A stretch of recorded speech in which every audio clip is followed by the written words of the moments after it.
اللهم إنا نسألك الهدى والتقى والعفاف والغنى. اللهم إنا نسألك علما نافعا ورزقا طيبا وعملا متقبلا. اللهم أنت ربنا فارزقنا الاستقامة وارزقنا اللهم حسن الخاتمة. Amin ya rabbal alamin. Melanjutkan hadis dari kitab Riyadhis Shalihin dalam bab sabar, hadis ke-40 dari sahabat Anas radhiyallahu anhu telah berkata Rasulullah sallallahu alaihi wasallam, la yatamannananna ahadukumul mauta lidurrin asabah. Janganlah salah seorang di antara kalian mengharapkan kematian lantaran kemadharatan yang menimpahnya, lantaran musibah atau ujian yang berat yang menimpa dia. Fa in kana la budda fa'ilan falyaqul Allahumma ahyini ma kanatil hayatu khairan li wa tawaffani idza kanatil wafatu khairan li. Muttafaqun alaihi. Namun apabila dia terpaksa harus berdoa kepada Allah tentang hal itu, hendaknya dia berdoa, ya Allah, hidupkanlah aku seandainya hidup itu lebih baik untukku, dan wafatkanlah aku seandainya kematian itu lebih baik untukku. Di sini Rasulullah sallallahu alaihi wasallam mencegah umatnya agar tidak berputus asa dalam menghadapi suatu musibah. Apabila dia ditimpa penyakit yang parah yang menyusahkan dirinya, hendaknya dia bersabar. Hendaknya janganlah dia berdoa memohon kematian di dalam hati maupun diungkapkan dalam perkataan. Maka ini tidak boleh.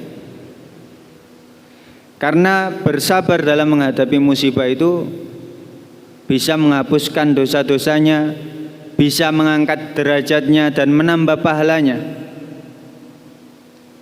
Sebaliknya, orang yang mengharapkan kematian saat dia kesusahan menghadapi ujian, maka dia adalah orang yang berputus asa dan mengeluh atas ujian Allah Subhanahu wa taala. Bahkan yang lebih parah dari itu adalah orang-orang yang melakukan bunuh diri. Sehingga Rasulullah sallallahu alaihi wasallam mengabarkan pada hadis lain yang diriwayatkan oleh Imam Al-Bukhari dan Muslim, bahwa orang yang membunuh dirinya ketika di dunia, misalkan dengan pedang, dengan pisau, dengan paku, atau disebutkan dalam hadis dengan racun, maupun dengan terjun bebas dari tebing, di hari akhir kelak di neraka dia akan melakukan hal yang sama sepanjang masa abadi.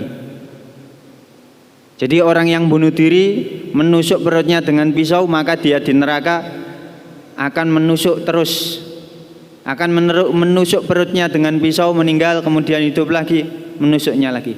Begitu juga orang yang terjun dari tempat tinggi, dia menjatuhkan dirinya untuk bunuh diri, maka di neraka dia akan melakukan hal yang sama berulang-ulang, abadal abidin, disebutkan seperti itu.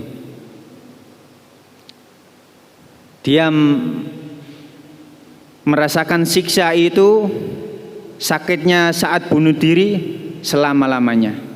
Maka ini peringatan yang keras, yang tegas. Jangan sampai seorang itu berputus asa lalu berdoa untuk mati. Bahkan yang lebih parah dari itu, dia langsung bunuh diri. Na'udzubillah. Akan tetapi jika dia terpaksa harus mengucapkan sesuatu, maka Rasulullah SAW memberi alternatif, memberi jalan yang dibolehkan. Hendaknya dia berdoa, ya Allah, seandainya kehidupan itu lebih baik untukku, maka jadikanlah aku tetap hidup. Apabila kematian lebih baik bagiku, maka hendaknya engkau wafatkan aku. Karena seorang tidak tahu kapan dia akan meninggal, dan seorang tidak tahu apakah hidup itu lebih baik baginya ataupun kematian. Barangkali dia mati saat itu bukan mati dalam keadaan baik, sehingga mengantarkan dia pada azab kubur, pada azab neraka, na'udzubillah. Maka yang benar adalah yang diajarkan Rasulullah SAW, hendaknya dia bersabar, namun apabila dia terpaksa, hendaknya berdoa seperti yang telah disebutkan dalam hadis tersebut.